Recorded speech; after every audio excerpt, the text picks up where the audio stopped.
The air crackled with tension on that spring morning as Jake Williams stood tall in his worn leather jacket, eyes narrowed with contempt.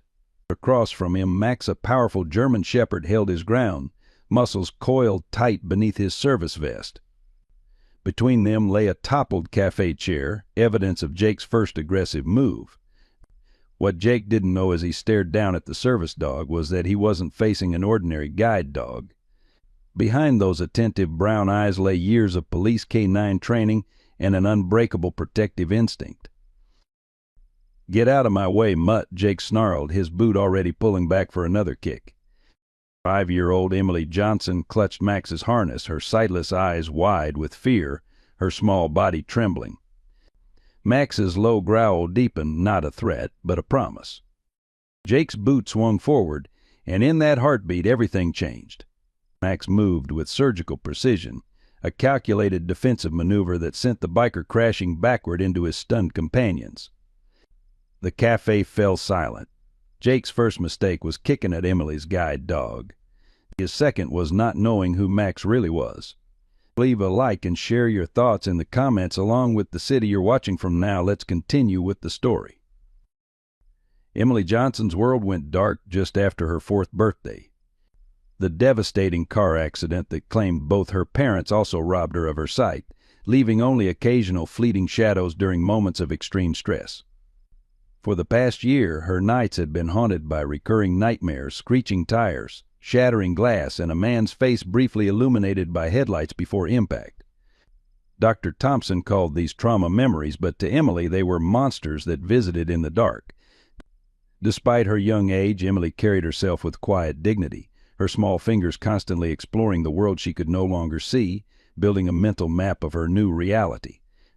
Her honey blonde hair, often tied in uneven pigtails she insisted on doing herself, framed a face that rarely smiled except when Max was near. Margaret Johnson hadn't expected to be raising a child at 68, much less a blind granddaughter traumatized by loss. The arthritis in her hands made simple tasks like tying shoelaces a daily challenge, yet she faced each morning with military precision, a habit from her 30 years in special operations that retirement couldn't erase. Few in their small town of Oak Ridge knew that the stooped woman who carefully guided Emily down Main Street had once led extraction missions in war zones, or that the prescription bottles lined up on her kitchen counter were as much for combat-related injuries as for age. Margaret's savings, intended for a modest retirement, now stretched thin between Emily's medical needs and their mortgage. Still, her voice never betrayed worry when she spoke to Emily, saving her tears for the privacy of her shower where her granddaughter couldn't hear. Max came to them through a service dog program for disabled veterans, initially meant for Margaret before everyone realized Emily's greater need. The German Shepherd's impressive resume included 6 years with the Oak Ridge Police Department's K-9 unit, specializing in narcotics detection and suspect apprehension. His retirement after a warehouse raid left him with a barely perceptible limp and his right hind leg noticeable only to those who knew to look. What made Max extraordinary wasn't just his police background, but his intuitive understanding of Emily's needs. He would press against her during nightmares before the first whimper escaped her lips, guide her flawlessly through crowded spaces, and position himself between her and perceived threats without command. The bond between the child and the shepherd transcended traditional service animal relationships. It was a partnership forged in shared trauma and mutual healing. Morning sunlight spilled across Helen Cooper's cafe patio, painting golden rectangles on the wooden deck where regulars gathered for their daily ritual of coffee and conversation. For Emily and Margaret Johnson, the 8:30 breakfast at Cooper's had become an anchor in their carefully structured routine, one of the few outings where Emily felt confident navigating with Max's guidance. This Tuesday was particularly special as Dr. Sarah Thompson would be joining them to discuss Emily's progress.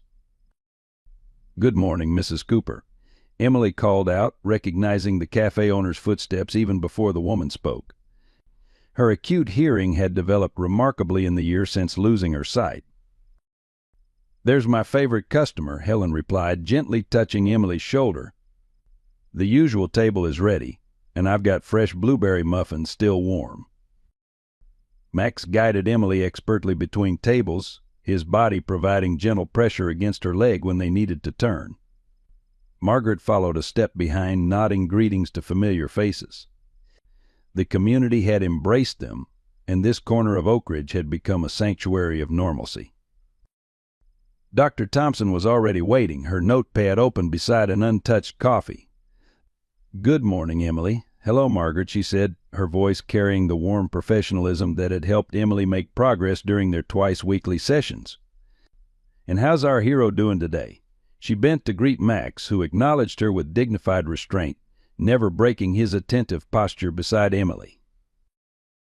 Max had a busy night, Margaret explained, helping Emily settle into her chair. 2 nightmares before midnight. He was right there for both. Dr. Thompson nodded, making notes. "The frequency is decreasing, though. Last month we were averaging 3 nightmares nightly." She directed her next question to Emily. "Do you remember what they were about?" Emily's fingers found Max's ear, drawing comfort from the soft fur. The car, always the car, and the man with angry eyes. Their conversation settled into therapeutic rhythm, punctuated by the arrival of breakfast and the comforting background noise of the cafe. Margaret was describing the memory exercises they'd been practicing at home when the peaceful atmosphere shattered under the growling approach of motorcycle engines.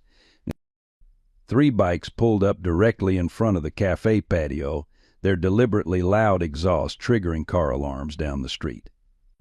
The lead rider killed his engine with a dramatic flourish, removing mirrored sunglasses to reveal cold blue eyes scanning the crowded patio. Jake Williams stood over 6 feet tall, his muscular frame accentuated by a leather vest emblazoned with the Road Reaper's insignia. The 2 men flanking him, shorter but equally intimidating, mirrored his posture of practiced menace. "Well, isn't this quaint?" Jake announced to no one in particular, his voice carrying the artificial charm of a predator sizing up prey. "Whole town having a tea party." Margaret instinctively shifted closer to Emily while Dr. Thompson's hand moved protectively toward the child. Max, however, had gone rigid, his attention locked on Jake with an intensity that seemed to transcend normal canine awareness. Jake's casual survey of the patio stuttered when his gaze met Max's. For a heartbeat, confusion flickered across his face, replaced quickly by stunned recognition. "Well, I'll be damned," he muttered, taking an unconscious step backward before catching himself. His companions exchanged glances, unaccustomed to seeing their leader retreat. The cafe had fallen silent, conversation suspended in the sudden tension. Helen Cooper emerged from inside, wiping her hands on her apron, her expression hardening at the sight of the bikers. "Can I help you, gentlemen?" she asked, the question carrying a clear subtext: "State your business or move along." Jake ignored her, his focus narrowing on Max and, by extension, Emily and Margaret. With deliberate slowness, he approached their table, stopping just outside what might be considered a respectful distance. "That's some dog you've got there," he said, his tone carrying an undercurrent that made Margaret's military instincts flare to attention. "Trained him yourself, Grandma?" "He's a certified service animal," Dr. Thompson interjected smoothly. "Perhaps you could continue your conversation elsewhere? We're in a session." Jake's smile didn't reach his eyes. "No rush, Doc. Just admiring the dog." He took another step closer, causing Max to shift subtly, positioning more of his body between Emily and the perceived threat. Emily, sensing the change in atmosphere, clutched Max's harness tighter. "What's happening, Grandma?" she whispered, her voice small but steady. "Nothing to worry about, sweetheart," Margaret assured her, though her own body had instinctively adopted a position that would allow her to move quickly if needed. Jake studied Max with unsettling intensity. "You know, I've seen this dog before." "Haven't I, boy?" His hand moved toward Max's head in what appeared to be a gesture of friendliness, but something in the movement read as threatening. Max didn't growl or bark. His training was too thorough for such overt reactions, but the slight raising of his hackles was warning enough for Margaret. "Please don't touch the service dog," she said firmly. "It interferes with his work." Jake withdrew his hand with exaggerated politeness, but his eyes had hardened. "No offense meant, just being friendly." He addressed Emily directly. "Hey, kid, does your dog do tricks?" or is he all business? Before Margaret could intervene, Emily replied with unexpected clarity, "Max helps me see. He's working right now." "Working, huh?" Jake laughed, the sound sharp and without humor. "Yeah, I bet he is." He turned to his companions. "Hey, Rick, doesn't this dog look familiar to you?" The shorter of his two companions shrugged uncomfortably, clearly less interested in the confrontation than Jake. Several patrons had begun recording the interaction on their phones, sensing potential trouble. Jake's attention returned to Max, his expression darkening. "I never forget a face, even a dog's face. Especially one that cost me 18 months upstate." The pieces clicked into place for Margaret. Jake must have been arrested in an operation involving Max during the dog's police service. Her hand moved to her purse, where her phone waited. "We're leaving," she announced, standing and motioning for Dr. Thompson to help Emily. "Emily, time to go." Jake stepped sideways, partially blocking their path. "What's the rush? We're just getting acquainted." His boot nudged one of the cafe chairs toward Max. "Your dog seems tense. Not very friendly for a public service animal, is he?" Several patrons stood now, their movements cautious but purposeful. An elderly man at the next table cleared his throat. "Son, I think the ladies would like to leave." Jake's response was to kick the chair harder, sending it skidding directly toward Max, who deftly sidestepped it while maintaining his protective position beside Emily. The shepherd's training was evident in his perfect discipline, but his focus on Jake never wavered. "See that?" Jake called loudly. "Dog's aggressive, flinching at nothing." He feigned concern, playing to the audience of recording phones. "Should dangerous animals be around children? Someone should call animal control." Emily, overwhelmed by the confrontation she couldn't see but could certainly feel, began trembling. Max pressed closer to her, his body language communicating reassurance while maintaining vigilance toward Jake. Helen Cooper had reached a phone behind the counter. "That's enough," she declared. "I've called Officer Davis. Either order something or leave my property." At the mention of Davis, who Margaret knew had been Max's former handler on the force, Jake's expression flickered with something like concern before settling back into practiced arrogance. "No need to get official," he said, raising his hands in mock surrender. "Just making conversation." His gaze locked with Margaret's, a silent promise of unfinished business passing between them. "We'll catch up another time." As Jake and his companions mounted their motorcycles, the lead biker's parting glance at Max carried unmistakable malice.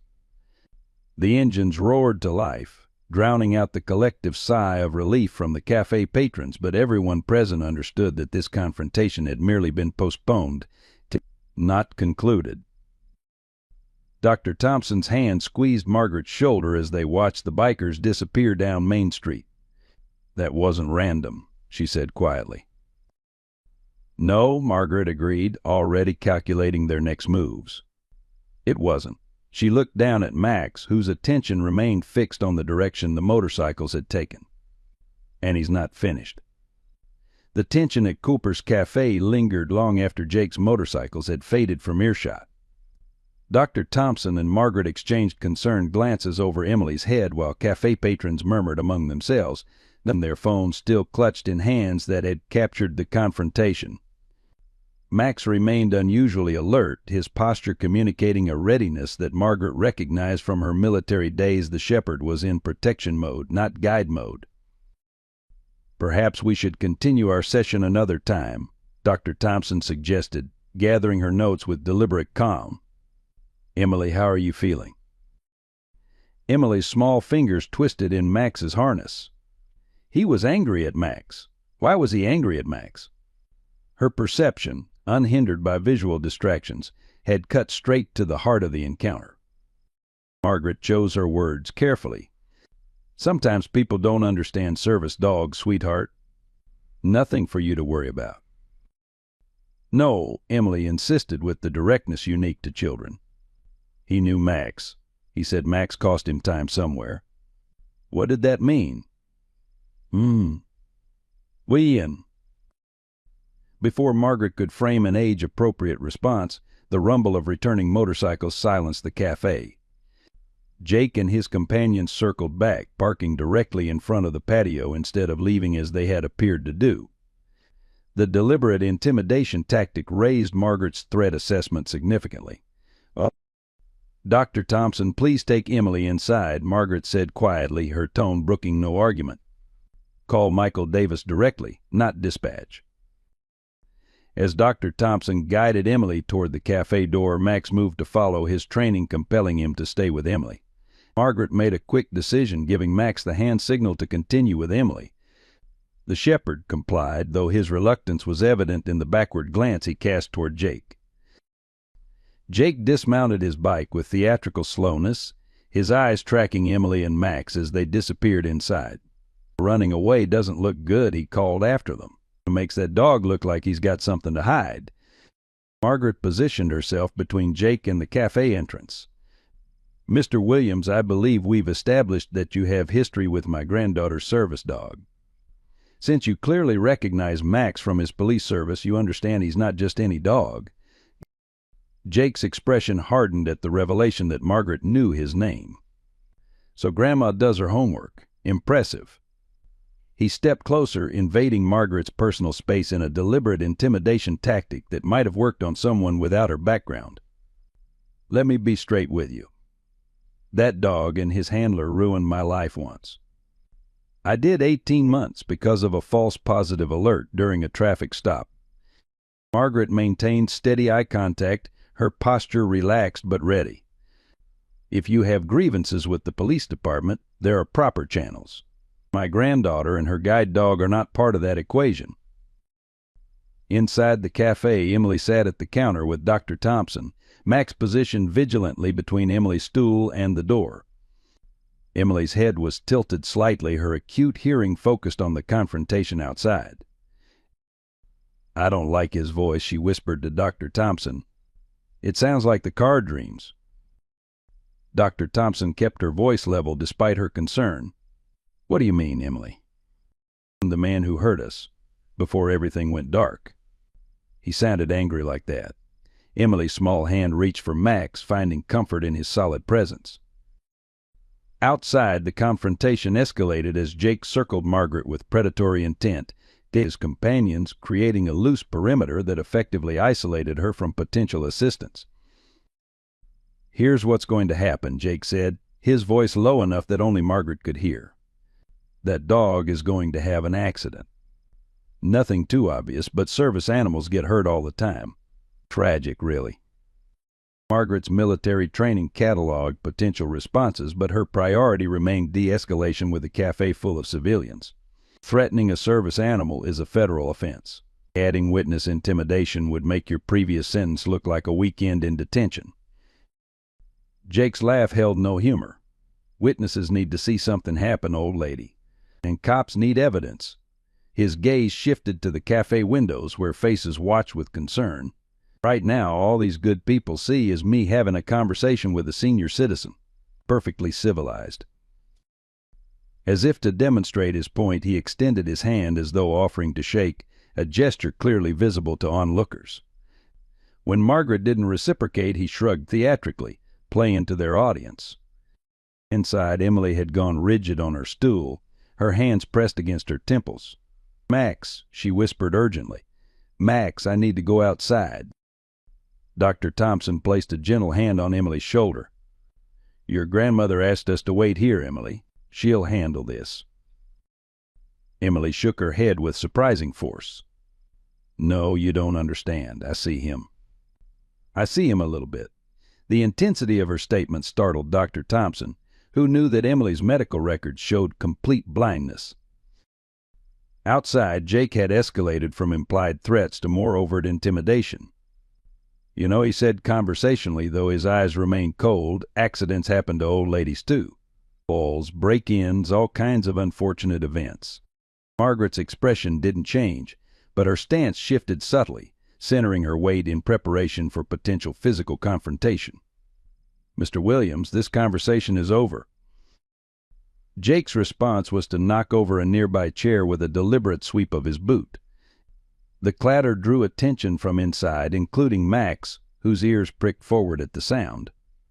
Jake used the distraction to close the distance between himself and Margaret, his hand moving with practiced speed toward her arm. The cafe door burst open, and Max erupted out with explosive energy, Emily clutching his harness a half step behind, Dr. Thompson calling out in alarm. The shepherd didn't bark or growl, but positioned himself between Margaret and Jake with precision that spoke to his years of police training. Jake's surprise at the dog's sudden appearance gave way to ugly intent. "There he is," he sneered, "the famous police dog." With calculated malice, he swung his boot toward Max's flank. What happened next occurred so quickly that witnesses later gave conflicting accounts. Max sidestepped the kick with almost supernatural agility, maintaining his protective position without countering aggressively. Jake, overbalanced by his missed target, stumbled forward. Max simply shifted his substantial weight, causing Jake to trip and sprawl unceremoniously on the cafe patio. The humiliation transformed Jake's expression from calculated menace to raw fury. "That dog attacked me," he shouted, playing to the recording phones. Everyone saw it. But the audience had indeed seen everything clearly. Helen Cooper stepped forward from the doorway. "That's not what happened, and you know it. I have security cameras covering every inch of this patio." She pointed to the discrete devices mounted under the awning. "And I'm sure all these phones caught your kick attempt, too." Jake scrambled to his feet, his facade of control crumbling. "That dog is dangerous. He should be put down." Emily, who had been silent throughout the confrontation, suddenly stepped forward, her sightless eyes somehow finding Jake with unnerving accuracy. "I saw you," she said, her child's voice carrying clearly across the hushed patio. "Just now, when I got scared, I saw your face a little bit." The simplicity of her statement created an eerie pause in the confrontation. Jake's expression flickered with something like genuine fear before recovering. "Kids making things up," he scoffed, but his voice lacked conviction. Margaret moved to Emily's side, placing a protective arm around her granddaughter's shoulders. "Emily, what do you mean?" Emily turned her face up toward her grandmother's voice. "When I get really scared, sometimes I see shadows and shapes for a second, like in my nightmares." Her small hand gripped Max's harness tighter. "His voice is the same as the carman, and his face looked like the carman, too." The implication of Emily's words seemed to register simultaneously among the adults present. Dr. Thompson moved closer to Emily, her professional demeanor giving way to protective concern. Jake backed toward his motorcycle, gesturing for his companions to mount up. "Kid's confused. Blind people don't suddenly see things." His attempt at dismissiveness fell flat against the focused intensity of Emily's unseeing gaze tracking his movements. "Margaret," Helen called from the doorway, "Michael's on his way. 2 minutes out." Jake's jaw tightened at the mention of the officer. "This isn't over," he said, the threat unmistakable as he swung onto his motorcycle. Not by a long shot. His gaze lingered on Max with particular venom before he kick-started his bike, the engine's roar drowning further conversation. As the bikers sped away, Margaret knelt before Emily, examining her granddaughter's face with newfound urgency. "Emily, this is very important. You said you saw his face a little bit. Are you sure?" Emily nodded, her expression earnest. "Just shadows and shapes when I got really scared." But his voice, her small body shuddered. "In my nightmares, there's a man who laughs after the big crash. He sounds just like him." The implications crystallized for Margaret with devastating clarity. But the accident that had claimed her son and daughter-in-law and left Emily blind might not have been an accident at all. And if Jake Williams was somehow involved, his appearance at the cafe wasn't coincidence, it was calculated. Officer Michael Davis arrived moments later, his squad car pulling up where the motorcycles had been. The former K-9 handler took in the scene with professional assessment, his expression softening when Max approached him with evident recognition. "Margaret," Michael said, crouching to greet his former partner while keeping his eyes on Emily and the gathered crowd. Helen called in a disturbance involving Jake Williams. Want to tell me what happened here? Margaret looked at her granddaughter, then at Max, whose attention remained fixed on the direction Jake had departed. I think we just discovered who was responsible for my son's accident, she said quietly. And I think he came here specifically because he recognized Max. Michael's expression hardened with understanding. Let's talk inside, he said, rising to his full height. This just became a lot more complicated than a cafe disturbance. As they moved toward the cafe entrance, Emily's hand found Max's ear, scratching the spot he favored. You knew him too, didn't you, Max? She whispered, too quietly for the adults to hear. That's why you were so serious. Max pressed closer to her side, his silent vigilance the only answer needed. The Oak Ridge Herald's front page the following morning bore the headline, Confrontation at Cooper's Service Dog Under Scrutiny After Incident with Local Man. The accompanying photograph showed Jake sprawled on the cafe patio, carefully cropped to exclude Max's defensive posture or Jake's attempted kick. Margaret folded the newspaper with deliberate precision, her military-trained composure masking the anger simmering beneath. They make it sound like Max attacked him, she noted to Officer Davis, who sat across from her at the Johnson kitchen table, his uniform replaced by civilian clothes for this unofficial visit. Coffee cooled between them as Emily napped in the next room, Max curled protectively at her side. Michael shook his head, disgust evident in his expression. Jake's father made some calls. Publisher owes the mayor for expediting building permits for their new offices. He tapped the folded newspaper. But social media tells a different story. At least 6 videos are circulating that show what really happened. Margaret's hand trembled slightly as she reached for her coffee, not from age, but from suppressed fury. I've had Dr. Thompson document Emily's statement about recognizing Jake's voice and face. She believes these momentary visual perceptions during stress are possible.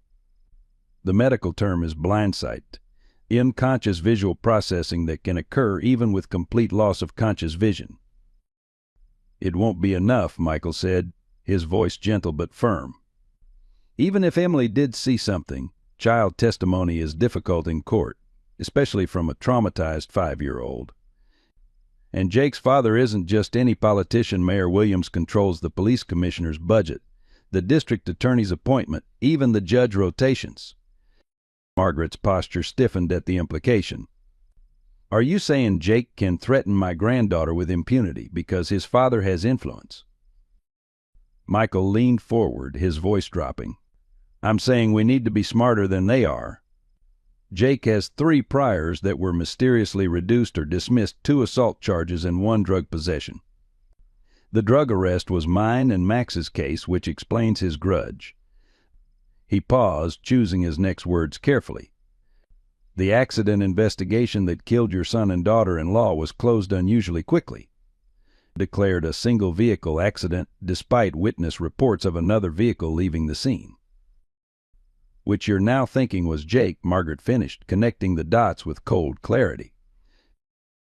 It fits his pattern, Michael confirmed. Hit and run with Daddy cleaning up afterward.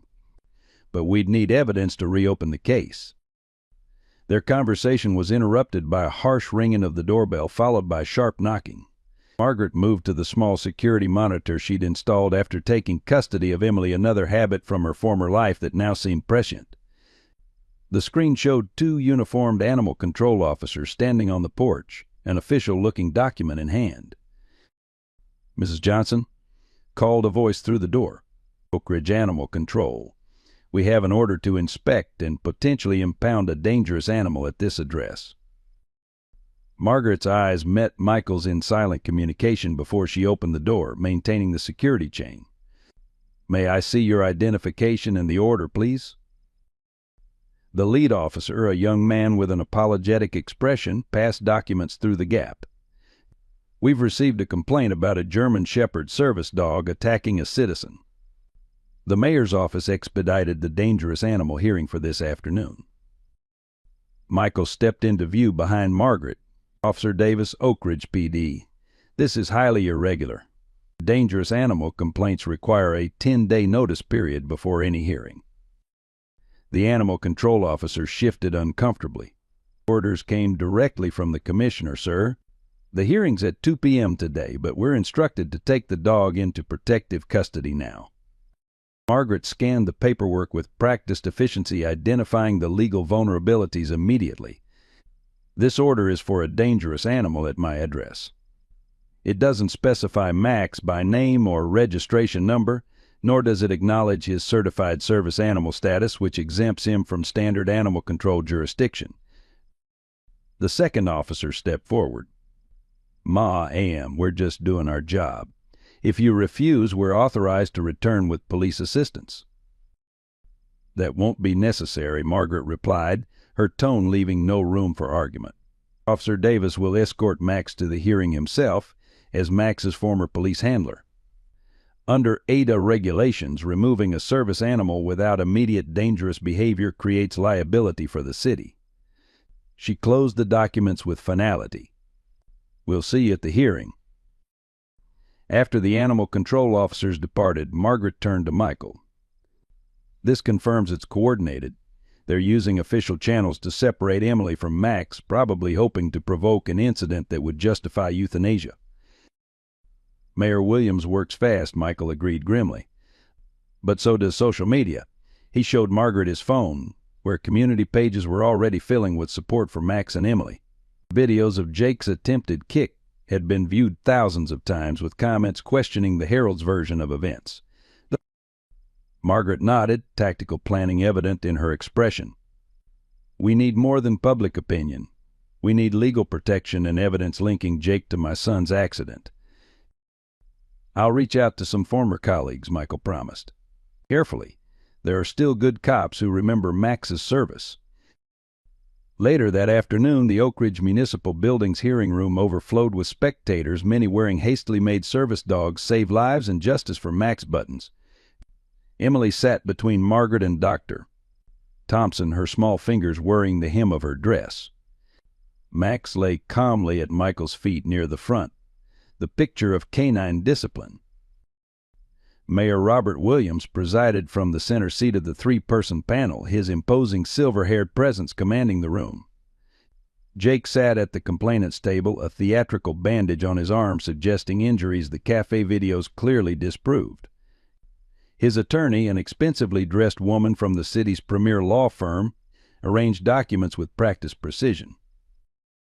This informal hearing will now come to order, Mayor Williams announced, his deep voice projecting authority.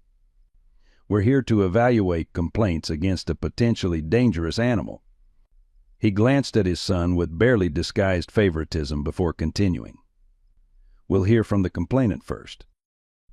Jake's testimony painted a dramatically different picture than the viral videos, describing an unprovoked attack by a former police dog with known aggressive tendencies. His attorney presented selective medical records suggesting injuries inconsistent with a simple fall. When it was Margaret's turn, she approached the podium with military bearing, placing a USB drive before the panel. This contained security footage from Cooper's cafe showing the entire interaction, including Mr. Williams' deliberate provocation and attempted kick of a registered service animal. Mayor Williams barely glanced at the drive. This hearing isn't equipped for video presentations.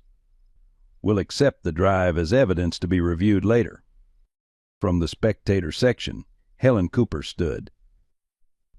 I've already forwarded that same footage to every news outlet in the state, she announced, and to the Department of Justice's ADA Compliance Division. Murmurs rippled through the crowd as the mayor's expression darkened. Before he could respond, the hearing room doors opened to admit a distinguished-looking woman in her 50s, her tailored suit and commanding presence drawing all eyes. Caroline Foster, District Attorney, she announced, approaching the panel. I'm here to inform this body that my office has opened an investigation into potential witness intimidation and ADA violations related to this complaint. She placed a document before the mayor. This emergency injunction prevents any action against the service animal in question pending our investigation. Mayor Williams' complexion reddened as he scanned the document. MS Foster, this municipal hearing is not under your jurisdiction. True, she acknowledged with professional calm. But felony witness intimidation is. My office has received credible evidence that this complaint is retaliatory against a service animal whose handler may be a witness in a reopened vehicular homicide investigation. The room erupted in whispers as Jake's confident expression faltered for the first time. His attorney leaned in, urgent questions visible in her body language, though her words remained private. Margaret watched this exchange with calculated assessment, noting the subtle shifts in power dynamics. Emily, sensing the tension, gripped her grandmother's hand tightly. "Is Max in trouble?" she whispered. "No, sweetheart," Margaret assured her. "Some important people are helping us now." The hearing concluded with the dangerous animal complaint suspended pending further investigation, being a face-saving compromise for Mayor Williams that nevertheless represented a significant setback to Jake's intimidation campaign. As the crowd dispersed, District Attorney Foster approached Margaret directly. "Mrs. Johnson, I'd like to speak with you privately about the accident that claimed your son's life," she said quietly. "New evidence has come to my attention that warrants reopening the case." That evening, as Margaret tucked Emily into bed, the phone rang with an unlisted number. Margaret answered cautiously, her hand instinctively moving toward the bedside drawer where she kept a small canister of pepper spray. "Is this Margaret Johnson?" a male voice asked, tension evident in its hushed tone. "Who's asking?" Margaret countered, signaling Max to attention with a subtle hand gesture. "My name's Rick Summers. I was with Jake Williams yesterday at the cafe." The caller's voice trembled slightly. "I'm calling because, look, I was there the night of your son's accident. Jake was driving drunk, hit their car deliberately because your son had cut him off earlier. Mayor Williams paid me to keep quiet." Margaret's hand tightened on the phone. "Why are you telling me this now?" "Because Jake's gone too far. He's planning something tonight. Said he's going to solve the problem permanently.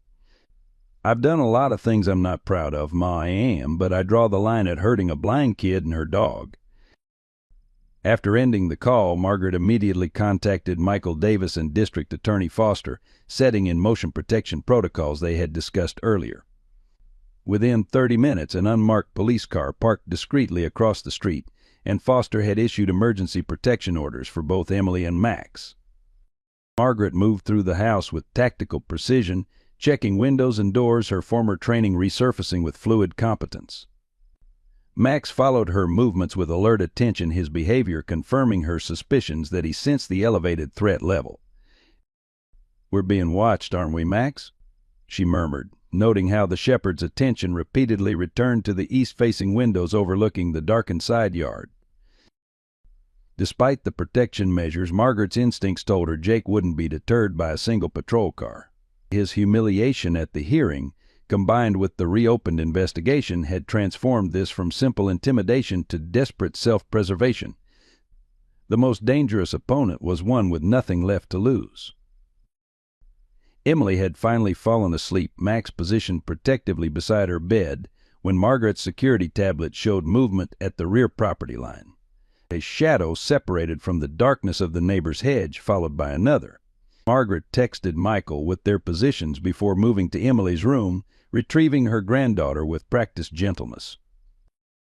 "Sweetheart, we need to play a special game," she whispered, carrying the drowsy child to the reinforced bathroom she had converted into a safe room months earlier, another precaution that had seemed excessive until now.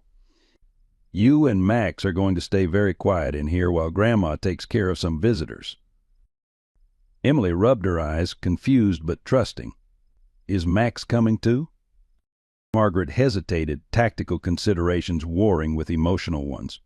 Max's training made him invaluable for both protection and comfort, but separating him from Emily felt wrong on a fundamental level.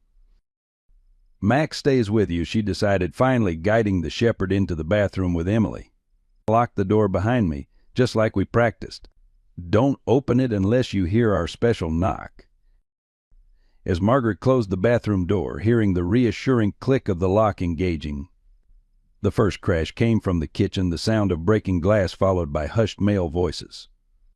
Outside, sirens remained ominously silent, suggesting communication failure or worse, deliberate delay. Margaret moved silently through the darkened hallway, pepper spray in hand, her body remembering movements from decades of training. Age might have slowed her reflexes, but experience had taught her patience and positioning trumped speed. For the intruders, overconfident and unfamiliar with the layout, made amateur mistakes that broadcast their location with every step. In the reinforced bathroom, Emily sat in the bathtub as they had practiced, Max pressed against her side.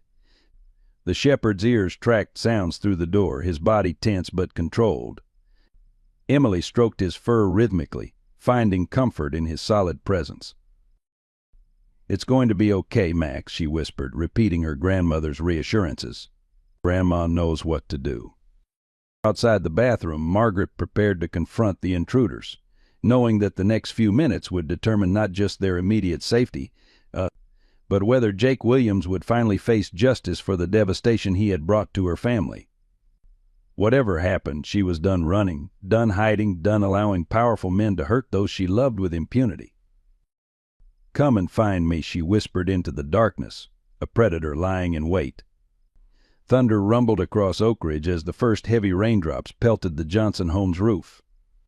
The approaching storm had arrived with perfect dramatic timing, sheets of rain reducing visibility and masking sounds that might otherwise alert neighbors to the intruders now moving through Margaret's kitchen. The weather forecast had predicted the year's first major thunderstorm, but it had arrived hours ahead of schedule, isolating the modest ranch house in a curtain of water and darkness.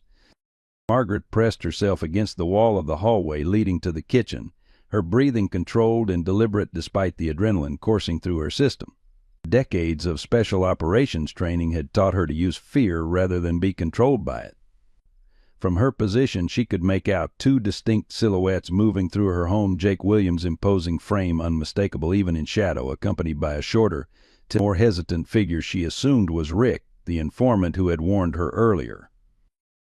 "Check the bedrooms," Jake ordered in a harsh whisper that carried despite the rain hammering against the windows. "The kid's probably asleep. Grab her first. The old lady will cooperate if we have the girl." The casual cruelty in his voice confirmed Margaret's assessment. Jake hadn't come to threaten or intimidate. He had come to eliminate witnesses who could connect him to the accident that had killed her son and daughter-in-law. The reopened investigation had pushed him to desperate measures. Margaret had positioned her phone to dial emergency services with a single tap, but the screen now displayed the most dreaded message: no service. The storm had knocked out cell coverage, and the landline in the kitchen was now inaccessible. The patrol car that had been stationed outside was nowhere in sight, either called away to storm-related emergencies or, worse, deliberately redirected by Mayor Williams' influence. The house plunged into complete darkness as a particularly violent lightning strike took out the neighborhood transformer, the subsequent thunder rattling windows throughout the house. Margaret used the momentary sensory confusion to move deeper into shadow, calculating her limited options with cold precision. Inside the bathroom safe room, Emily flinched at the thunder, her small body pressing closer to Max. The shepherd remained unnaturally still, his attention focused with laser precision on the door. Years of police training had conditioned him to recognize the sounds of intruders, and his posture communicated his assessment of the threat to anyone familiar with canine body language. "Max," Emily whispered, her voice barely audible even in the confined space, "I'm scared. I want Grandma." Max shifted slightly, pressing his weight more firmly against the child in silent reassurance, but his attention never wavered from the door.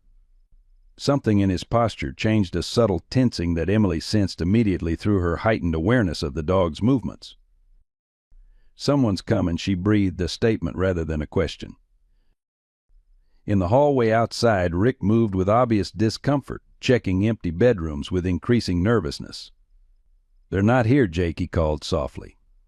"Maybe they left when they spotted us." Jake emerged from the kitchen, frustration evident in his movements. "They're here," he insisted. "The security system's still armed and there's fresh coffee on the counter. Keep looking." As they moved deeper into the house, approaching the bathroom where Emily and Max waited, Margaret made her decision. She couldn't allow them to discover the safe room, which meant drawing their attention away from that section of the house. With deliberate care, she knocked over a decorative vase in the living room, the crash partially masked by another roll of thunder, but distinctive enough to redirect the intruders. Jake pivoted immediately, gesturing for Rick to follow as they moved toward the sound. Margaret slipped into the master bedroom, positioning herself behind the door as footsteps approached. "Check in there," Jake commanded, remaining in the hallway while Rick reluctantly entered the darkened bedroom. Margaret's attack was swift and precise, a measured strike to Rick's solar plexus that doubled him over, followed by a sleep hold that rendered him unconscious within seconds. She lowered his body silently to the carpet before retrieving zip ties from her bedside drawer, securing his hands and feet with practiced efficiency. "Rick?" Jake called from the hallway, suspicion growing in his voice. "What's taking so long?" When no answer came, Jake approached the bedroom doorway cautiously, a tactical flashlight illuminating the space in sweeping arcs. The beam caught Rick's unconscious form on the floor just as Margaret attempted to shift position, revealing her location behind the door. Jake's reaction was instant and violent, swinging the heavy flashlight like a club toward Margaret's head. Her block was instinctive but imperfect, the impact against her forearm sending shockwaves of pain through aging bones that had once absorbed such blows with greater resilience. The force knocked her backward, sending her sprawling against the nightstand. "You should have minded your own business, old woman," Jake snarled, advancing as Margaret struggled to regain her footing, her dominant arm temporarily numbed from the blow. "All you had to do was keep your mouth shut about the accident like everyone else in this pathetic town." Margaret's training overrode the pain as she adopted a defensive stance. "You killed my son," she stated with deadly calm. "You left my granddaughter blind and orphaned. There was never any chance I would let that stand." Jake's laugh held no humor. "And what exactly did you think you were going to do about it? My father owns this town. One phone call and evidence disappears. Witnesses change their stories. Investigations get closed." He gestured around the darkened room with the flashlight. "And troublemakers have unfortunate accidents during power outages." The storm reached new intensity outside, rain lashing against the windows with apocalyptic force. Jake lunged forward, his superior size and strength nearly overwhelming Margaret's defensive maneuvers. Though her techniques were textbook perfect, the product of decades of training, her 68-year-old body couldn't match the raw power of a man half her age, fueled by desperation and rage. A vicious strike connected with Margaret's ribs, driving the air from her lungs and sending her to her knees. Jake stood over her, flashlight raised for a finishing blow, his face contorted with a mixture of hatred and triumph. "After I take care of you," he taunted, "I'll find the kid and that damn dog. Make it look like they ran into the storm after you fell and hit your head. Tragic accident, just like her parents." In the bathroom safe room, Max's demeanor changed dramatically. The shepherd's ears pricked forward at sounds that Emily couldn't detect, a low growl rumbling in his chest, the first aggressive vocalization he had made throughout the ordeal. "What is it, Max?" Emily whispered, her hands finding his fur in the darkness. The dog's internal conflict was evident in his rigid posture, his training compelling him to stay with Emily, to protect his primary charge, while his acute senses told him Margaret was in imminent danger. For a heart-stopping moment, he remained frozen between duties before making a decision that seemed to transcend his training. Max nosed Emily gently toward the bathtub, the most protected space in the room, nudging her with unmistakable intent until she climbed inside. Once satisfied with her position, he moved to the door, his claws clicking softly against the tile as he stood expectantly. Emily, understanding with a child's intuitive clarity, reached for the door handle. "Go help Grandma," she whispered, her small fingers fumbling with the lock before finally releasing it. The instant the door opened a crack, Max slipped through with fluid grace, his police training evident in the silent, purposeful way he navigated the darkened hallway. He moved like a ghost through the house, following the sounds of struggle to the master bedroom with unerring precision. Jake had drawn back the flashlight for a final blow when 60 pounds of highly trained shepherd hit him from behind at full speed. A precisely calculated takedown that targeted his dominant arm without inflicting serious injury, a perfect police K9 apprehension technique. The flashlight flew from Jake's grasp as he crashed forward, unprepared for the silent attack. He gasped as Max established position, pinning him with practiced efficiency while maintaining the careful restraint that separated professional police dogs from attack animals. The shepherd didn't maul or bite down hard, he simply held Jake immobile, muscle memory from hundreds of training exercises executed flawlessly. Margaret used the wall to pull herself upright, pain radiating through her side with each labored breath. "Good boy, Max," she managed, her voice tight but controlled. Jake struggled against the shepherd's grip, his earlier confidence evaporating in the face of Max's calm, professional restraint. "Call off your dog," he demanded, panic rising in his voice. "Max isn't attacking you," Margaret replied, retrieving the fallen flashlight. "He's detaining you, exactly as he was trained to do. If he wanted to hurt you, you'd know it." As if understanding her words, Max maintained his precise hold, his training evident in the controlled pressure he applied enough to restrain without causing permanent injury, a testament to the thousands of hours invested in his police career. Margaret moved carefully toward the bedroom door, her tactical assessment of the situation evolving with each painful breath. The situation had stabilized momentarily, but the storm showed no signs of abating, meaning no communication with outside help remained possible. Jake was temporarily contained, but Margaret's injuries limited her options for securing him more permanently. Her deliberation was interrupted by a small voice from the hallway. "Grandma?" "Max?" Emily called, her hands outstretched as she navigated the unfamiliar darkness, having left the safety of the bathroom when neither her grandmother nor Max returned. "Emily, go back to the bathroom," Margaret called sharply, but it was too late. The child had already entered the bedroom, drawn by the sounds of struggle. Jake saw his opportunity. "Hey kid," he called, his voice suddenly gentle. "Your dog's hurting me. Call him off, okay?" Emily froze, her unseeing eyes wide with fear as she recognized the voice. "You're the man from the cafe, the one who wanted to hurt Max." "Your dog's confused," Jake insisted, his tone calculated to manipulate the child's sympathies. "I'm a friend of your grandma's. Tell him to let me go." Emily's head tilted slightly, her extraordinary hearing processing the subtle tensions in the room, her grandmother's labored breathing, Max's focused restraint. Jake's desperate persuasion. "You're lying," she said with simple clarity. Max wouldn't hurt a friend. Jake's pretense of friendliness evaporated. "Listen, you little brat." "That's enough," Margaret interrupted, positioning herself between Emily and Jake despite the pain that sliced through her with each movement. "Emily, sweetheart, I need you to be very brave right now. Can you find your way back to the safe room by yourself?" Before Emily could respond, a new voice joined the tense tableau. "Nobody needs to go anywhere." Rick stood in the bedroom doorway, having regained consciousness and freed himself from restraints that Margaret, in her haste and darkness, hadn't secured properly. In his hand gleamed the unmistakable shape of a handgun, its barrel shifting between Margaret and Max. "Let him go," Rick commanded, gesturing toward Jake with the weapon.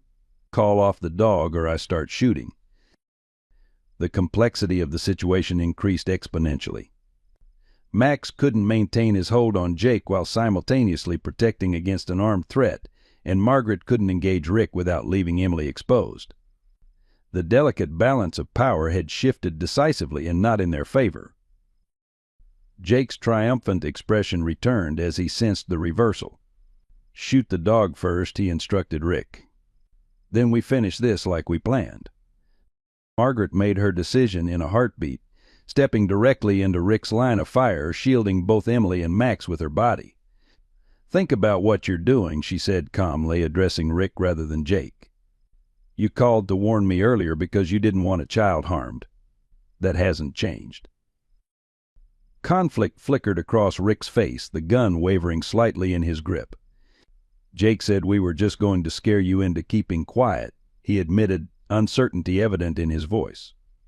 "This has gone too far." "You're damn right it has." Jake snapped from his position on the floor, still restrained by Max. "She knows about the accident. The kid can place me at the scene. We're way past scaring them, Rick. Pull the trigger or give me the gun." The tension in the room reached unbearable levels as Rick's internal struggle played across his features. Emily, sensing the critical moment without seeing it, unexpectedly stepped forward from behind Margaret.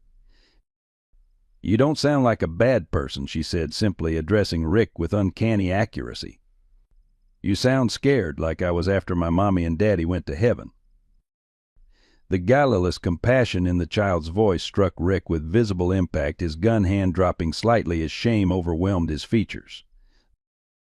"I never meant for anyone to get hurt," he said, his voice breaking. "Not in the accident, not now. Jake said your son cut him off, that he just wanted to scare him. I didn't know he was going to run him off the road." Jake's expression contorted with fury. "Shut up, you idiot. They can't prove anything without your testimony." The confession hung in the air between them as Rick slowly lowered the gun.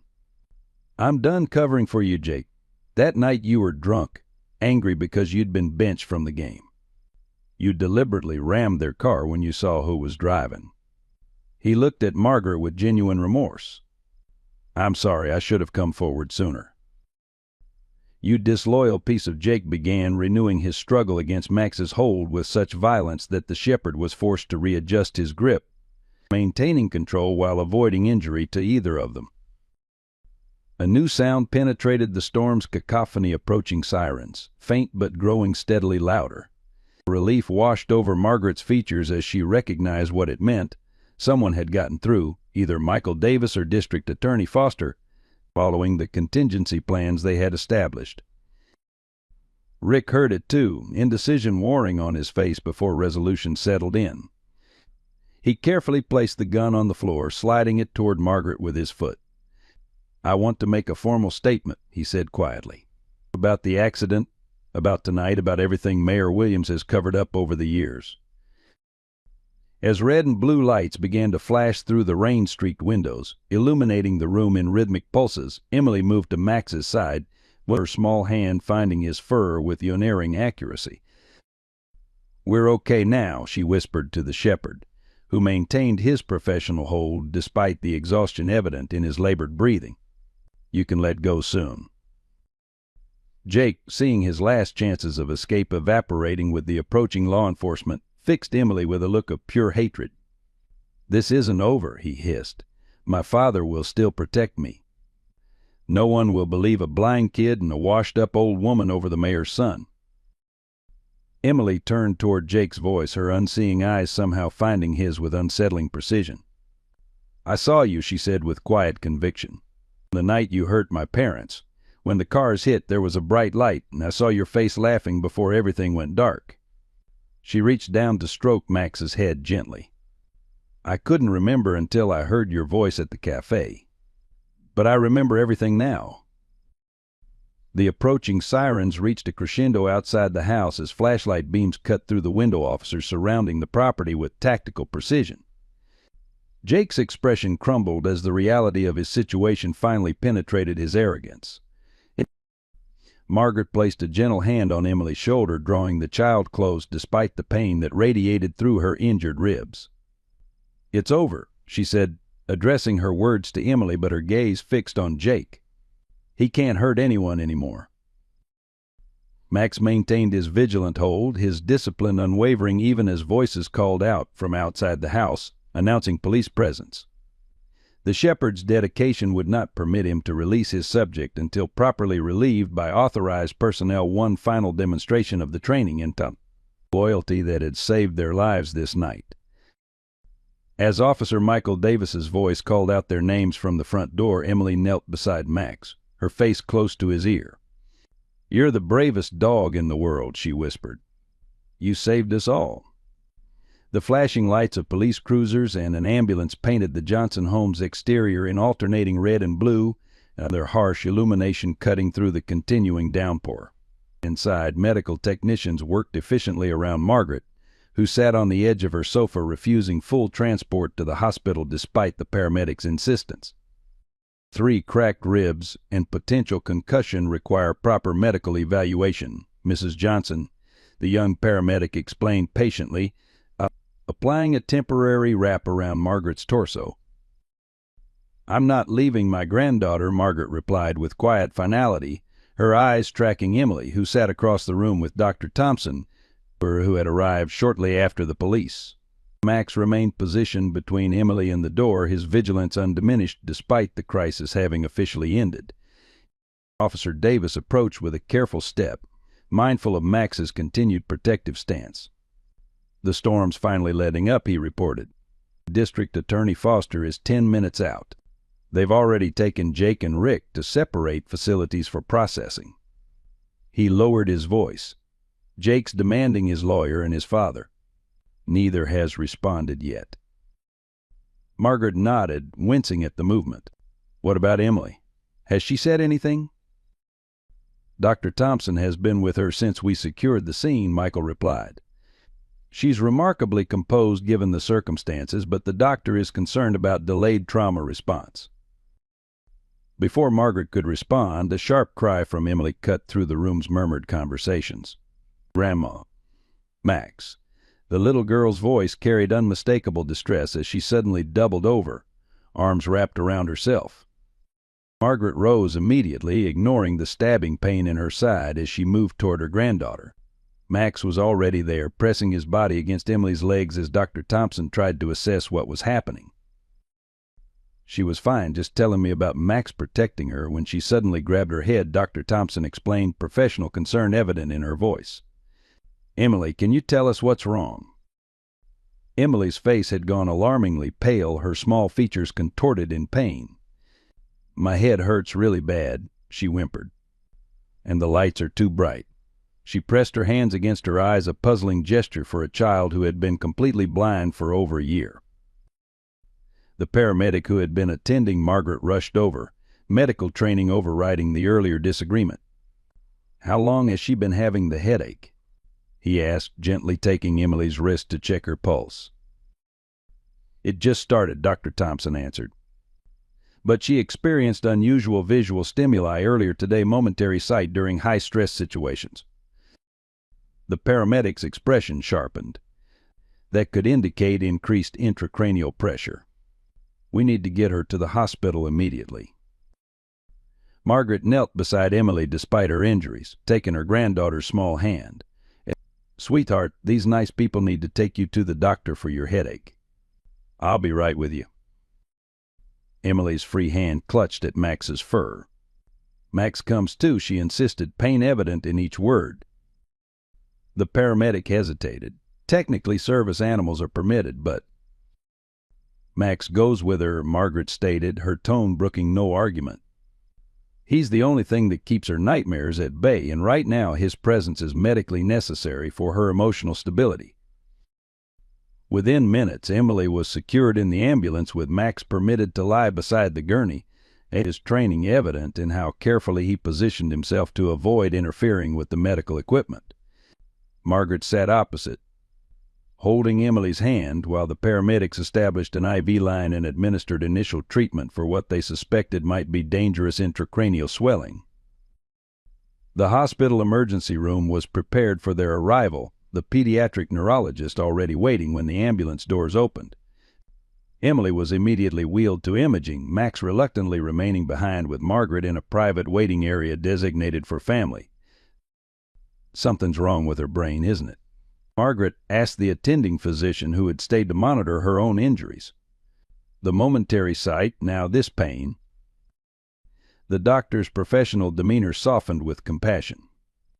"The neurologist will need to review the scans, but yes, it's possible that the original injury from the accident has developed complications. Sometimes increased pressure can build slowly without symptoms, then suddenly worsen." Margaret leaned forward, elbows on knees, the position aggravating her cracked ribs but providing some relief from the crushing weight of fear. "Will she?" The question remained unfinished, too terrible to articulate fully.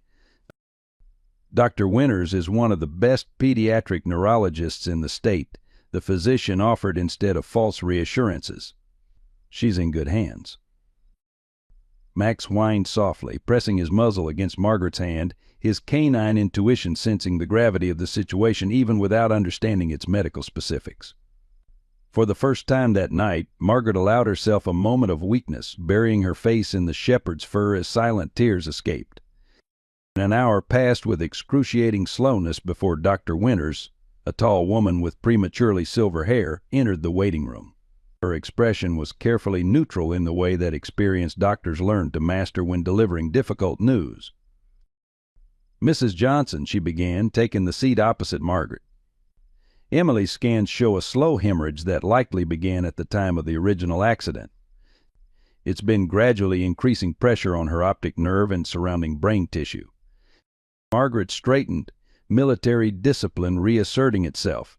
"What does that mean for her sight?" "For her recovery?" "The pressure explains the momentary visual perception she's been experiencing, essentially random signals getting through as the pressure fluctuates. Tonight's events, the stress and fear, appear to have exacerbated the condition."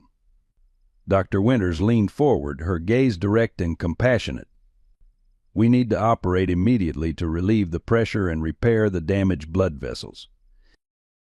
"Will she regain her sight?" Margaret asked, the question emerging as barely more than a whisper. Dr. Winters' hesitation conveyed more than words initially could. "The damage to the optic nerve is extensive, but while relieving the pressure may prevent further neurological injury, I cannot in good conscience promise vision restoration. Our primary concern is preventing potentially fatal complications from the hemorrhage." The brutal honesty, while devastating, was something Margaret could respect. "What do you need from me?" "We need surgical consent immediately. The team is prepping now." She handed Margaret a clipboard with formal documents. "I should warn you that there are significant risks with this procedure, given the location of the bleed and Emily's age." Margaret signed without hesitation, her hand remarkably steady despite the turmoil within. "When can I see her before surgery?" "You have 5 minutes while they finish preparations," Dr. Winters replied, standing. "The dog will need to remain here." At this, Max whined again, more insistently. Margaret looked at the shepherd, then at the doctor. 5 minutes for both of us," she countered. "He's been with her through everything. She'll be less frightened with him there briefly." Dr. Winters considered this unexpected request, medical protocols warring with compassion. 3 minutes and the dog must be cleared by hospital infection control first. "I'll send someone with sanitizing wipes." In the pre-surgical area, Emily lay small and vulnerable on the gurney, IV lines and monitoring equipment emphasizing her fragility. Her eyes were covered with a light dressing to reduce stimulation, but her hand reached out instantly when she heard Margaret's voice. "Grandma? Is Max here too?" she asked, her voice weak but seeking. "We're both here, sweetheart," Margaret assured her, carefully guiding Max's head under Emily's outstretched hand. The shepherd remained perfectly still, seeming to understand the delicacy required in this medical environment. "My head really hurts," Emily whispered. "The doctor said they need to fix something inside it." Margaret swallowed hard against the emotion threatening to overwhelm her composure. "That's right. These doctors are very smart, and they're going to help you feel better." Emily's fingers tightened around Max's fur. "I'm scared," she admitted. "What if I don't wake up like Mommy and Daddy?" The innocent question struck Margaret with physical force, more painful than any blow Jake had landed. "You will wake up," she promised, conviction filling her voice despite the uncertainty that gripped her heart. "And Max and I will be right here waiting for you." As the surgical team arrived to take Emily, Max gently licked her hand once before allowing himself to be led away, his departure marked by one last glance at the small figure being wheeled toward an uncertain future. The surgical waiting room remained eerily quiet as midnight came and went. Margaret sat perfectly straight despite her injuries, a posture ingrained through decades of military discipline that now served as armor against collapsing under the weight of uncertainty. Max lay at her feet, his vigilance undiminished despite the exhaustion evident in his occasional deep sighs. Neither had moved for nearly 3 hours. Officer Michael Davis returned from the cafeteria carrying 2 cups of coffee and a paper bag. "The sandwich is turkey best they had at this hour," he said, placing the items beside Margaret. "You need to eat something. Doctor's orders." Margaret accepted the coffee but left the food untouched. "Any news from the district attorney?" Michael nodded, taking the seat opposite her. "Foster has been interrogating Rick Summers for the past 2 hours.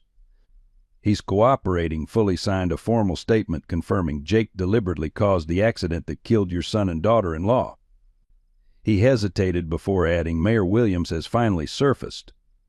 He's claiming no knowledge of his son's actions, past or present." "Convenient," Margaret remarked, her voice betraying no emotion though her knuckles whitened around the coffee cup. "And Jake?" "Demanding immunity in exchange for information about his father's corruption. Foster isn't biting."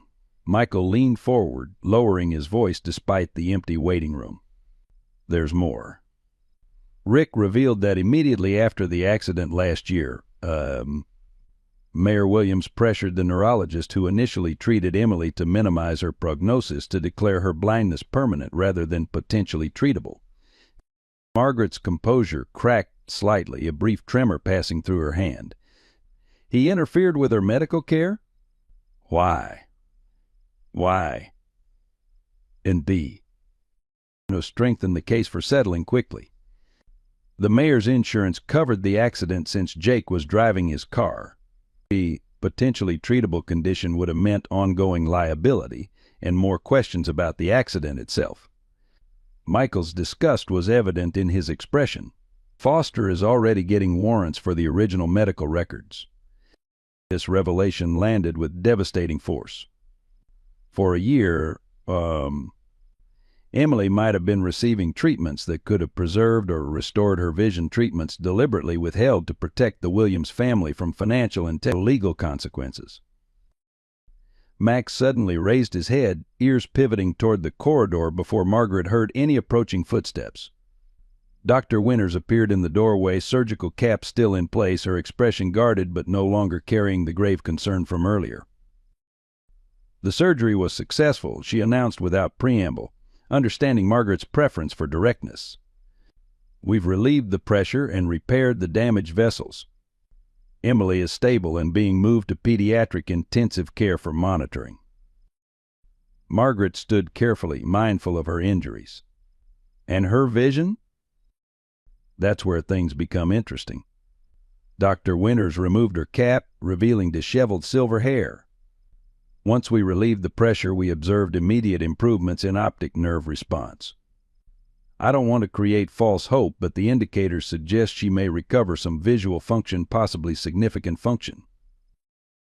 The news struck Margaret with physical force, momentarily robbing her of the ability to speak. Max pressed against her legs, providing silent support as the implications washed over her. "I've just received a rather irregular call from the district attorney's office," Dr. Winters continued, her professional demeanor giving way to barely contained indignation. "They're requesting all of Emily's original scans and records from immediately after the accident. Apparently there's evidence of potential medical malfeasance in her initial treatment." "They deliberately misdiagnosed her," Margaret stated rather than asked, fury and heartbreak warring in her voice. Dr. Winters nodded grimly. "Based on what I saw during surgery, Emily's condition was likely treatable from the beginning.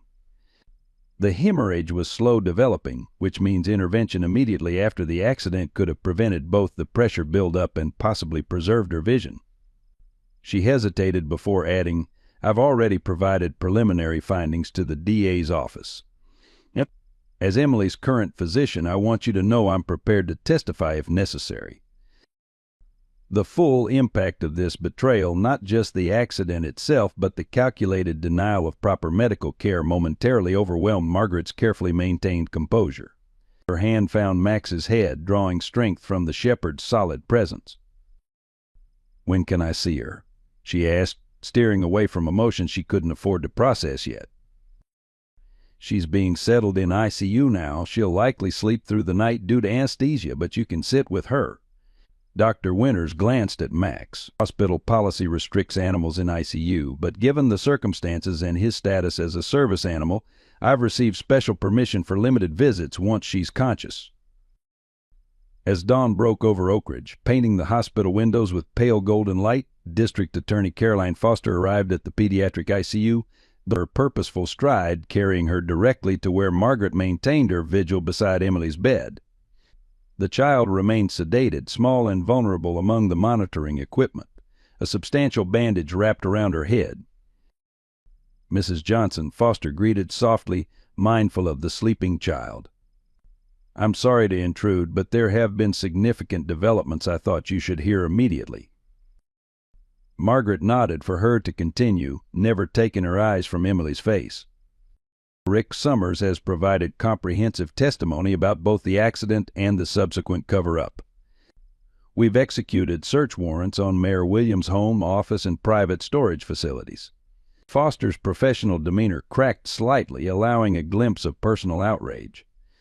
"We've recovered recorded conversations between the mayor and Dr. Grant Peterson, Emily's original neurologist, explicitly discussing suppressing treatment options that might have restored her vision." Margaret's expression remained unchanged, though something dangerous flickered in her eyes. "And Jake?" "Jake?" That's the most unexpected development. Foster placed her briefcase on a nearby chair, extracting a tablet. "Once we confronted him with Rick's testimony and the evidence from his father's files. Jake Williams experienced what his attorney is calling a crisis of conscience. He's provided a videotaped confession not only about the accident, but about his father's systematic corruption. I thought you might want to see a portion of it." The tablet screen showed Jake seated at an interview table, his earlier arrogance entirely absent. His face appeared haggard, eyes red-rimmed from what appeared to be genuine tears. "I deliberately ran off the road," Jake's recorded voice stated with quiet clarity. "Thomas Johnson had embarrassed me at a charity fundraiser earlier that week, calling out my behavior in front of people who mattered. When I saw his car that night, I was drunk and angry. I meant to scare him, not kill him." He paused, visibly struggling with emotion that seemed incongruous with the man who had threatened Emily hours earlier. "When I saw the little girl being pulled from the wreckage, something broke inside me. But my father said he would handle everything, that no one needed to know what really happened." Foster paused the recording. He goes on to detail how his father orchestrated the cover-up, including interfering with Emily's medical care to strengthen their negotiating position for the settlement. Jake claims seeing Emily again at the cafe triggered genuine remorse that quickly transformed into panic when he realized she might remember him. "Convenient redemption," Margaret observed, her tone neutral, "after he's caught." "Perhaps," Foster acknowledged. "But his testimony against his father is devastating and corroborated by the evidence we're uncovering. Mayor Williams will face multiple felony charges, including conspiracy, witness tampering, obstruction of justice, and potentially attempted murder given his son's actions tonight." This small sound from the bed drew their attention. Emily's eyelids fluttered, her first signs of waking since surgery.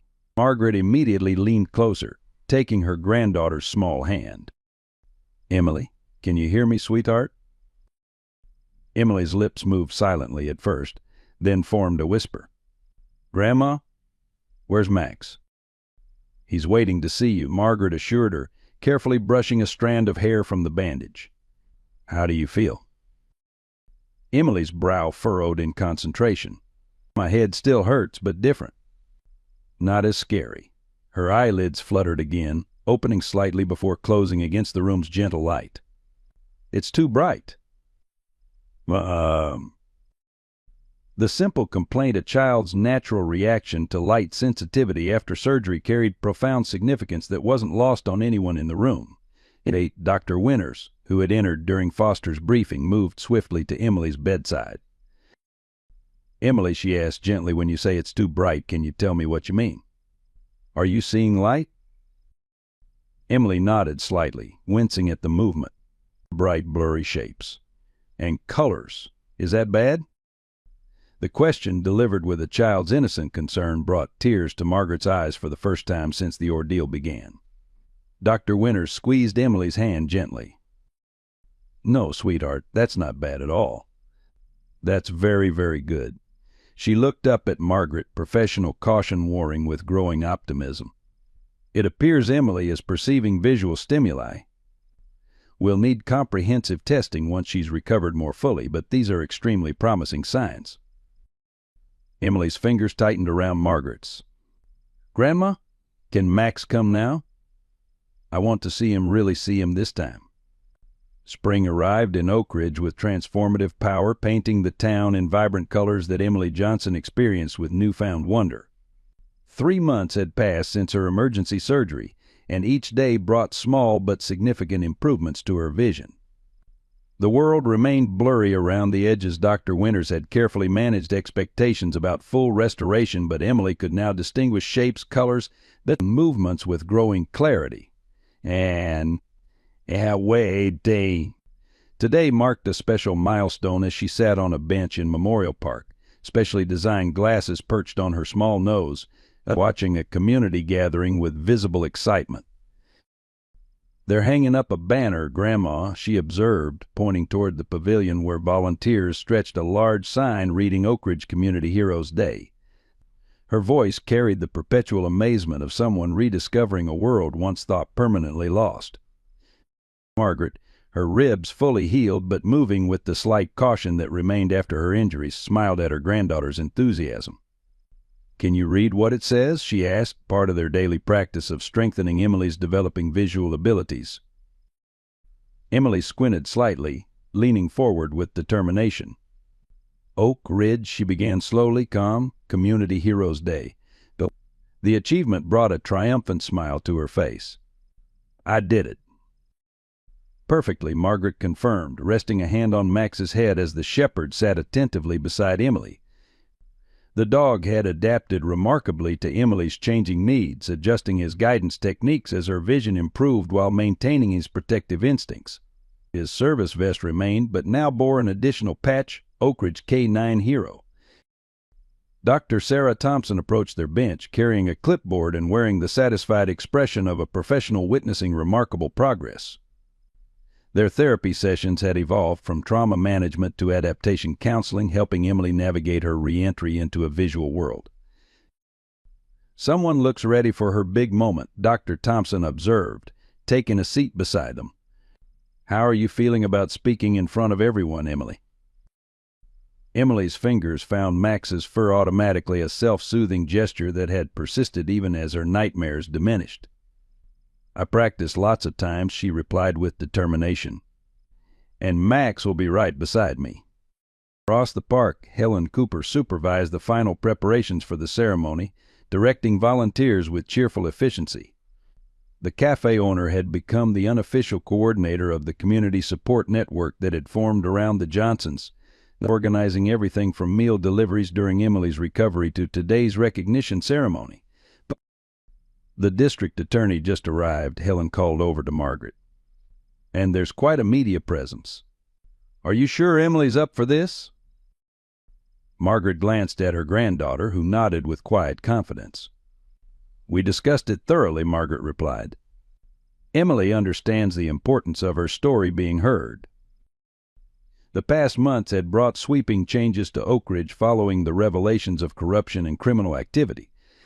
Mayor Robert Williams had resigned in disgrace before being indicted on multiple felony charges. Jake Williams had accepted a plea agreement in exchange for his testimony, receiving a 12-year sentence for vehicular homicide and attempted murder. The neurologist who had falsified Emily's initial prognosis surrendered his medical license pending criminal proceedings. For the Johnson family, justice had arrived alongside medical miracles, but not without complications. The intensive therapies and specialized treatments for Emily's vision had quickly depleted Margaret's savings, even with the substantial settlement from new legal proceedings. Their modest home still showed signs of the break-in, repairs delayed by financial constraints despite community assistance. District Attorney Caroline Foster made her way through the gathering crowd, stopping to greet the Johnsons warmly. "Our guests of honor," she said, genuine affection evident in her voice. What had begun as a professional relationship during the investigation had evolved into friendship through shared dedication to justice. "I have some news that couldn't wait until after the ceremony." She handed Margaret an official-looking envelope. "The judge in the civil case has issued his final ruling. The Williams family's assets, including the insurance company that initially settled with you under false pretenses, are ordered to cover all past and future medical expenses related to Emily's injuries. Additionally, there's substantial punitive damages awarded." She lowered her voice, adding with satisfaction, "Even after their legal maneuvers, it's enough to ensure Emily's future is secure." Margaret accepted the envelope with dignified composure, though the relief in her eyes spoke volumes. The financial burden that had weighed heavily upon her had just been lifted, allowing her to focus entirely on what mattered most: Emily's continued recovery. As the ceremony began, Pastor James Mitchell welcomed the community from the pavilion podium, his resonant voice carrying across the park. "Today we gather to honor extraordinary courage in ordinary people," he announced, "and to celebrate the healing of deep wounds in our community." Emily listened attentively as various speakers recounted the events that had transformed Oak Ridge, each perspective adding dimension to a story that had captivated national attention in recent months. When introduced, she approached the podium with measured steps, Max walking perfectly in sync beside her. Margaret watched with fierce pride as her granddaughter adjusted the microphone with careful movements, her specially designed glasses allowing her to see the crowd gathered before her. "My name is Emily Johnson, and this is my guide dog, Max," she began, her clear voice belying her 5 years. "A year ago, I couldn't see anything after a bad man hurt my family. Now I can see shapes and colors and faces, but Max still helps me every day." The crowd remained respectfully silent as Emily recounted her experiences in the simple, powerful language of childhood. She described the accident that claimed her parents without bitterness, the frightening confrontation at the cafe without fear, and her gradual return to sight without resentment for the time lost. "The doctors say my eyes will never be perfect," she explained matter-of-factly. "But that's okay because I learned to see with my heart when my eyes couldn't work." She reached down to stroke Max's head. "Max taught me that. He saw the truth when nobody else could." Margaret's composed expression never wavered, though those who knew her well could recognize the emotional tide beneath her calm exterior. Emily's journey had transformed them both, forging something remarkable from tragedy. After the ceremony concluded, Officer Michael Davis approached with an unexpected companion, a young German Shepherd wearing a police K-9 training vest. "I thought you might like to meet Max's nephew," he explained, allowing the dogs to greet each other with professional restraint. "He's just starting his training with our department." Emily knelt carefully, her improving vision allowing her to appreciate the young dog's resemblance to her beloved companion. "He looks like Max did in the pictures from when he was a police dog," she observed, carefully offering her hand for the puppy to sniff. "That's why I wanted you to meet him," Michael replied. "Our department has renamed our K-9 training program in Max's honor. This little guy is the first graduate of the Maxwell Courage program." The afternoon progressed with community celebration, the park filled with conversations and connections that had grown from shared adversity. As sunset approached, Margaret, Emily, and Max made their way home, passing Cooper's Cafe where everything had begun. "Can we stop for a minute?" Emily requested, studying the cafe patio with newfound perspective. "I want to see where it happened." Margaret hesitated, but recognized the therapeutic value in Emily confronting the space from a position of empowerment. They paused at the same table they had occupied months earlier, Emily's gaze sweeping the now familiar setting with curious intensity. "It looks smaller than I imagined," she remarked thoughtfully. "In my head, everything was so big and scary. But it's just a normal place." Margaret marveled at her granddaughter's wisdom, delivered with childlike simplicity. "That's often true about the things that frighten us," she observed. "They seem less powerful when we can truly see them." As they continued homeward, Emily's hand secure in Margaret's, Max walking faithfully beside them, the evening shadows stretched long across Oak Ridge's streets. Their modest house appeared ahead, freshly painted in cheerful yellow, a surprise renovation completed by volunteers while they attended the ceremony. "Our house looks different," Emily exclaimed, her improving vision capturing the transformation. "Pastor Mitchell mentioned a small community project," Margaret explained, equally surprised by the extent of the work. "It seems our neighbors had bigger plans than they revealed." On the front porch stood a new rocking chair beside Emily's smaller one, and hanging above the door was a hand-carved wooden sign that read simply, "The Johnsons, Max. Family of Heroes." Emily studied the sign with careful concentration, her finger tracing each letter as she read aloud. When she finished, she turned to her grandmother with the luminous smile that had once been lost in darkness. "We are heroes, aren't we, Grandma?" she asked, childlike pride mingling with genuine wonder. "Yes, sweetheart," Margaret answered, embracing the truth that had emerged from their ordeal. "Not because we're special, but because we didn't give up when things were hard." As twilight settled over Oak Ridge, the Johnson home glowed with warmth against the gathering dusk. Inside, Margaret prepared dinner while Emily practiced reading from her new books. Max settled contentedly between them, a family forged in tragedy but defined by resilience, but their story no longer about what had been lost, but rather what had been found along the difficult journey home. As we journey through life's autumn years, Emily and Margaret's story reminds us that our greatest strength often emerges in our darkest moments. Like Margaret, many of us find ourselves facing unexpected challenges, raising grandchildren, navigating health crises, or standing firm against injustice when our bodies no longer possess the strength they once did. Yet age brings wisdom that youth cannot know, experience that becomes our greatest asset when confronting life's storms. Margaret's military training served her well, but it was her unwavering love for Emily that proved most powerful. Max represents the faithful companions who stand beside us when others may falter, whether they walk on 4 legs or 2. Remember that our value doesn't diminish with age or physical limitation. Margaret's greatest contribution came not despite her age, but because of the wisdom and determination her years had cultivated. The community that rallied around this family shows us that isolation need only be temporary. When we share our burdens, we often discover unexpected allies waiting to help shoulder the load. No matter our age, we remain essential threads in the tapestry of our communities, capable of tremendous courage, worthy of justice, and deserving of second chances. I hope you enjoyed today's story. Subscribe to the channel so you don't miss more stories like this. Leave a like and comment below what you thought of the story. See you in the next video.